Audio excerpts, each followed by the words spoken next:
Today's video is all about Android, and that's not something I say very often on this channel. Let's talk about it.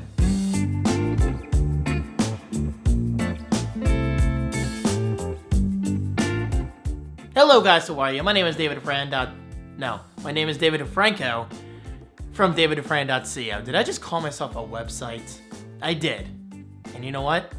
I regret nothing. But seriously, today's video is all about the Teracube, which could potentially be the best phone for you that you've never heard of. Because guys, I gotta be honest, before they contacted me, I never even heard of this phone. But I gotta say, considering the price point, and I'll talk about that shortly, you might be interested. Stay tuned. Okay, so jumping into my review, I do want to say something very important. This is a prototype. This is not the final device, hence the red text on the bottom of this device that you'll see throughout this video. Obviously, that red text will not be there in the final product. However, most of what I have to say in today's video does apply to the final product, and if anything, things are just going to get even better. So, with that said, let's jump into some details. Starting out with the official description, what exactly is the Teracube? Well, the manufacturers of Teracube call it a cutting-edge smartphone with a 4-year promise. Yeah, you heard me right, a 4-year promise. Now, for someone like me, that's incredibly rare because I typically upgrade my phone once a year. And if that doesn't work out, then once every 2 years. But I rarely, very, very rarely go beyond the 2-year mark. However, I realize not everyone is like me. Some people just want to buy a phone and use it with confidence for 4 years. And yes, of course, I will be talking about that in detail, so stay tuned. I think you'll like what I have to say. Alright, so jumping into some specs, I'm going to get through this rather quickly, and then I'll talk about my own personal thoughts and my impressions of the Teracube. Okay, so this phone does ship with Android Pie 9.0. For the processor, it's using a MediaTek P60 2GHz octa-core CPU, 6GB of RAM, 128 gigabytes of storage, which is actually not that common for a phone like this in its price category.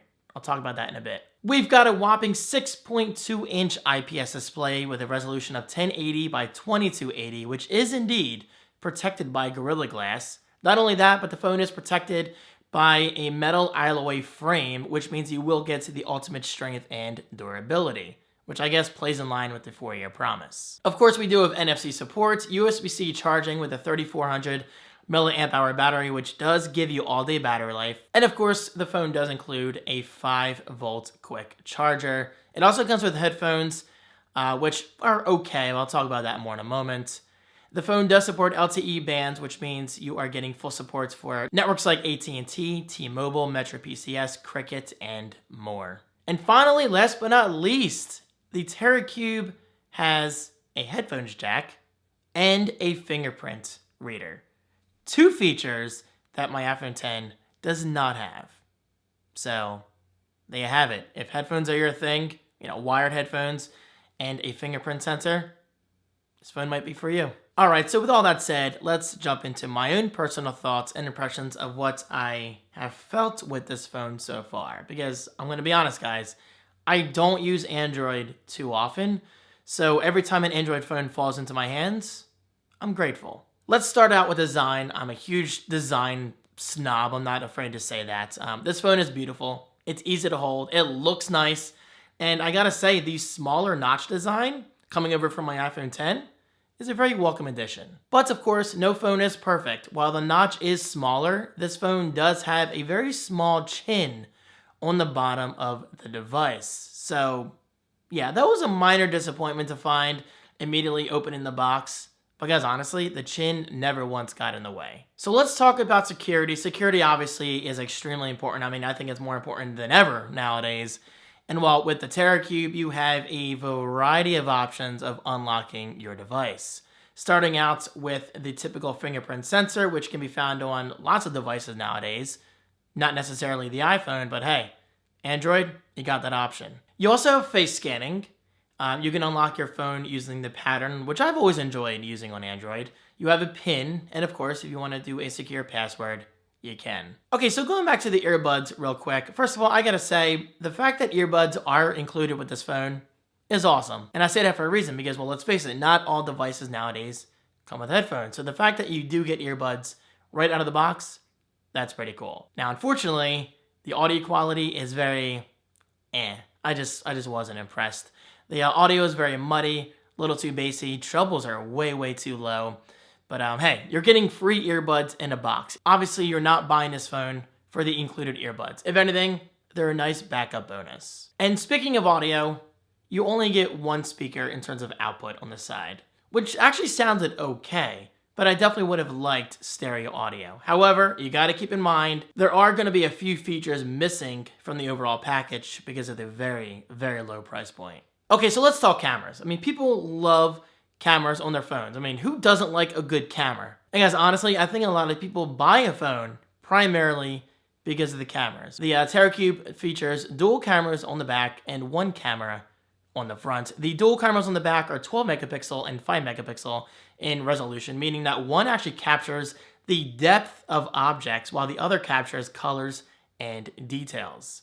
While the front-facing camera is an 8 megapixel camera, it definitely left me wanting more. And unfortunately, I say this about most Android devices. I'm not sure about what, Android does differently with iOS. But yeah, I mean, I've yet to find a front-facing camera on an Android phone that just blows my mind. Maybe I'm just picky. I don't know. Video quality using the rear cameras is okay. I mean, it's good in a pinch. It's good if you want to capture a quick moment of your kids, your pets, whatever. But just don't expect outstanding results. Now let's talk about performance. Cameras are great. Audios, whatever. You know what? That's not important to everyone. At the end of the day, if the phone does not perform well, then what's the point? Well, I got something good to say. The phone performs fine. I mean, again, keep in mind, this is a prototype device, so this is not the final version of what you'll be holding in your hands. That is if you actually click that Kickstarter link right below and fund it, because I do have a very early bird special to tell you about in a minute. But yeah, I mean, aside from a few pre-release bugs, performance overall, it was pretty solid. And of course, a lot of this comes from the fact that Android is just so customizable. That is easily and by far my favorite feature about Android. All right, so wrapping up my review of the Teracube, the phone didn't exactly blow my mind, but considering the retail price, here it comes, of $349, you know what?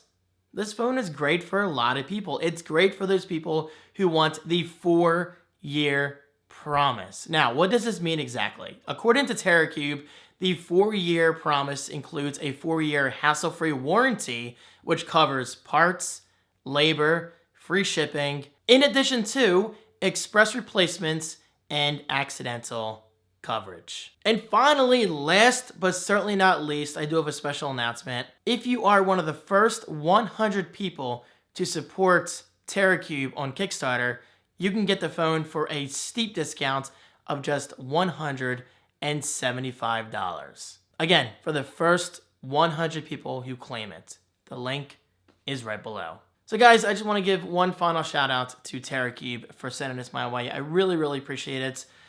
While this is not the final device, I definitely have enjoyed my time with it. I mean, if anything, the display is beautiful. The smaller notch is definitely a welcome change coming from my iPhone 10. And overall, it's not a bad phone. I mean, if anything, it's beautiful. I mean, obviously it's gonna get some fingerprints, that goes with any device. But the overall build and design, I'm quite happy with. It's not bad. Guys, thank you so much for watching. Don't forget to check out the Kickstarter link right below, and I'll see you next time. Peace.